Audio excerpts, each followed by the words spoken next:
कहा गया है सुना गया है कोई न बोले, कहा गया है सुना गया है कोई न बोले, ज़बां दराजों को मशवरा है कोई न बोले, अजीब लुकनत पसंद हाकिम से वास्ता है, अजीब लुकनत पसंद हाकिम से वास्ता है, जो चाहता है जो सोचता है कोई न बोले। हमारी दाईं तरफ इस सदी का सबसे बड़ा फकीर सोया हुआ है। मैं उनकी समाधि से बिल्कुल करीब खड़ा होकर के संकल्प सत्याग्रह में मेरी आंखों के सामने तपती दोपहरी में बड़ी तादाद में मौजूद कांग्रेस पार्टी के सिपाहियों को सलाम करता हूं। नवरात्रि चल रही है, रमजान चल रहा है, मैं रोजे की हालत में हूं। आप तमाम साथी ऐसे होंगे जिन्होंने नवरात्रि के व्रत रखे होंगे और इस पवित्र सप्ताह के बीच में हम खड़े हैं एक हाकिम की सनक के से उपजे हुए एक फैसले के खिलाफ। दोस्तों, भारत के लोकतंत्र के लिए एक मुश्किल लम्हा है ये। याद करिए, जब हाकिम की सनक की वजह से आप लाइनों में लग करके अपने पैसे बदलवाने के लिए बैंकों के साथियों से विनती कर रहे थे, चरौरी मिन्नत कर रहे थे, तब सबसे बड़ी आवाज बन के कौन बोल रहा था? राहुल गांधी। नतीजा क्या निकला? उनकी एसपीजी सुरक्षा वापस ले ली गई। याद करिए, जब गब्बर सिंह टैक्स लगा करके छोटे व्यापारियों को बर्बाद करने का सपना पाला था इस सरकार ने, तो सबसे मजबूत आवाज बन के कौन बोल रहा था? राहुल गांधी। नतीजा क्या निकला? हजारों करोड़ रुपए खर्च करके उनके पीछे ट्रोल आर्मी लगा दी गई। उनकी इमेज खराब करने के लिए जितने तरीके अपना सकती थी भारतीय जनता पार्टी उसने अपनाया। याद करिए कि जब राफेल के मुद्दे पर, राफेल में हुई लूट के खिलाफ एक अकेला शख्स पूरे देश में खड़ा होकर के चौकीदार से पूछ रहा था कि आपकी चौकीदारी का सवाल है, बताइए सच्चाई क्या है, तब उनके पीछे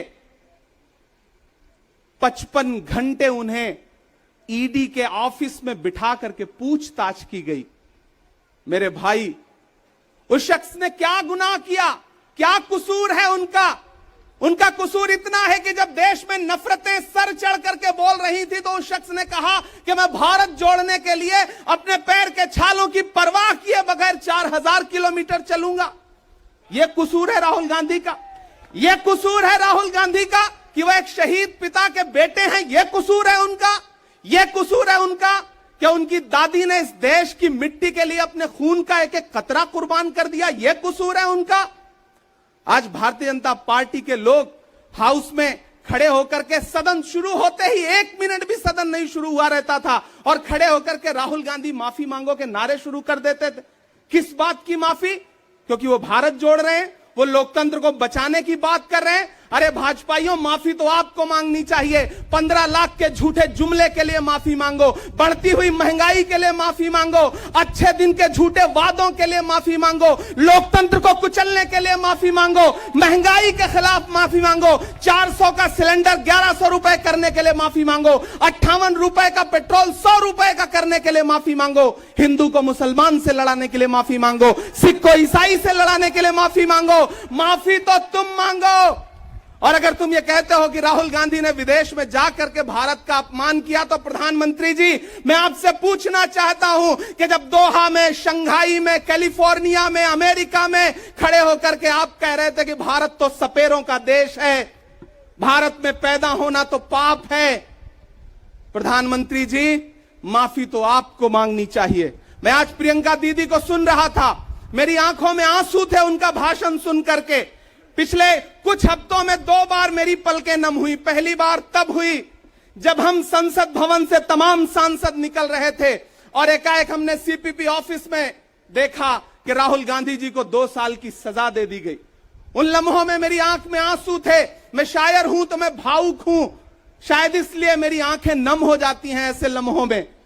आज जब प्रियंका जी बोल रही थी तो मैं उन्हें सुनकर के भी मैं नम हो गया। यह जुल्म है कि जुल्म को कहता हूं साफ जुल्म। यह जुल्म है कि जुल्म को कहता हूं साफ जुल्म। क्या जुल्म कर रहा हूं? मुझे मार दीजिए। जो जख्म बांटते हैं उन्हें जीस्त पे है हक। मैं फूल बांटता हूं, मुझे मार दीजिए। फिर उसके बाद हिंदुस्तान वालों, फिर उसके बाद शहर में नाचेगा हू का शोर, फिर उसके बाद शहर में नाचेगा हू का शोर। मैं आखिरी सदा हूं, मुझे मार दीजिए। मेरे भाई, इस देश के लोकतंत्र को बचाने के लिए जो सबसे बड़ी आवाज है इस देश के, उसको मारने की, उसको कुचलने की जो कोशिश है, उसके खिलाफ आपको खड़ा तो होना पड़ेगा, आपको बोलना तो पड़ेगा। मैं कभी कभी सोचता हूं कि जब मैं कभी समाधि पर जाऊं तो क्या मुंह दिखाऊंगा महात्मा गांधी को, मैं क्या मुंह दिखाऊंगा राजीव जी को, हम क्या मुंह दिखाएंगे इंदिरा जी को, कि उनके वारिस के साथ, उनके घर के चश्मो चिराग के साथ इस तरह की अपमानजनक बातें की जा रही हैं और देश खामोश बैठा है। सवाल आपसे है, सवाल यहां बैठे हुए लोगों से नहीं है, सवाल आपसे है जो आप कांग्रेस की मोहब्बत में यहां आए हुए। मैं आपको सलाम करता हूं, मैं जानता हूं आप राहुल गांधी जी से मोहब्बत करते हैं, कांग्रेस पार्टी से मोहब्बत करते हैं, प्रियंका दीदी के सम्मान में आए हुए हैं, खड़गे साहब के सम्मान में आए हुए हैं, मैं जानता हूं, वरना इस तपती दोपहरी में व्रत रख के, रोजा रख करके कौन परेशान होने के लिए आता। आपको मोहब्बत है पार्टी से, लेकिन नया पाने की चाहत में पुराना छूट जाता है। तुझे अपनाऊं तो मुझसे जमाना रूठ जाता है। मोहब्बत पढ़ने लिखने में बहुत आसान है, लेकिन मोहब्बत को निभाने में पसीना छूट जाता है। मैं जानता हूं कि आप पसीने के बीच भी, आप तपती दोपहरी के बीच भी यहां बैठे हैं। क्यों? क्योंकि आपके मन में पीड़ा है, आप देख रहे हैं कि लोकतंत्र को किस तरह से कुचला जा रहा है। मेरे भाई, ये एक मुश्किल वक्त है। मैं इस मंच पर खड़ा होकर के, गांधी समाधि के इस मंच पर खड़ा होकर के पूरे देश का आह्वान करता हूं कि अब समय राहुल गांधी के सत्याग्रह का नहीं है। अब राहुल गांधी जी से आगे बढ़ करके देश के एक एक व्यक्ति के ऊपर बात आ गई है। एक ऐसी आवाज जो आपके लिए संसद में बोल रही थी, कसूर क्या था? उन्होंने प्रधानमंत्री जी के भ्रष्टाचारी मित्रों के खिलाफ आवाज उठाई। उन्होंने पूछा कि 20,000 करोड़ रुपया कहां से आया अडानी की कंपनियों में। उन्होंने पूछा कि नीरव मोदी ने, ललित मोदी ने, मेहुल चौकसी ने जो इस देश को लूटा है, उसका जवाब प्रधानमंत्री जी को देना पड़ेगा। अगर प्रधानमंत्री जी इतना कहने से आप राहुल गांधी जी की सदस्यता ले लेंगे तो हम तमाम सांसद तैयार हैं, ले लीजिए हमारी सदस्यता, लेकिन हम रुकने वाले नहीं हैं, हम झुकने वाले नहीं हैं, हम मुसलसल बोलते रहेंगे। मैं हिंदुस्तान के लोगों से कहना चाहता हूं कि हमने सहराओं में हासिल किया आसानी से, तुम समंदर में भी रहकर न मिले पानी से। ये सियासत के दिए सबके हवाले न करो, मुल्क बिक जाता है एक शख्स की नादानी से। इस शख्स की नादानी से देश बिक रहा है, लोकतंत्र मटिया मेट हो रहा है, संविधान को कुचला जा रहा है। और वो आखिरी सदा जो 7 फरवरी को गूंजी थी पार्लियामेंट में, उसको भी खामोश करने के लिए उसे संसद से निकाल दिया गया है। मैं देश से कहना चाहता हूं कि उन्होंने राहुल गांधी जी को संसद से निकाल दिया है।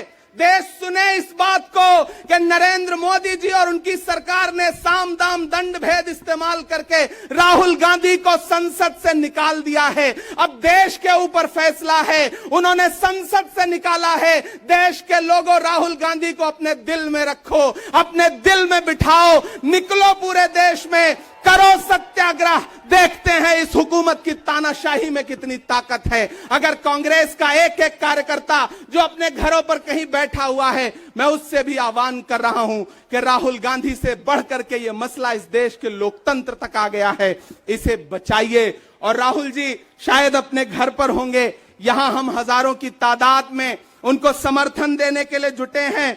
मैं तो बस इतना कह रहा हूं कि मेरे भाई, आपको एक बात समझनी है, और वो ये है कि इस मुश्किल वक्त में हमें राहुल जी से ये कहना है कि लहू में भीगे तमाम मौसम गवाही देंगे कि तुम खड़े थे। एक आखिरी नज्म सुना करके मैं आपसे विदा लूंगा कि लहू में भीगे तमाम मौसम गवाही देंगे कि तुम खड़े थे।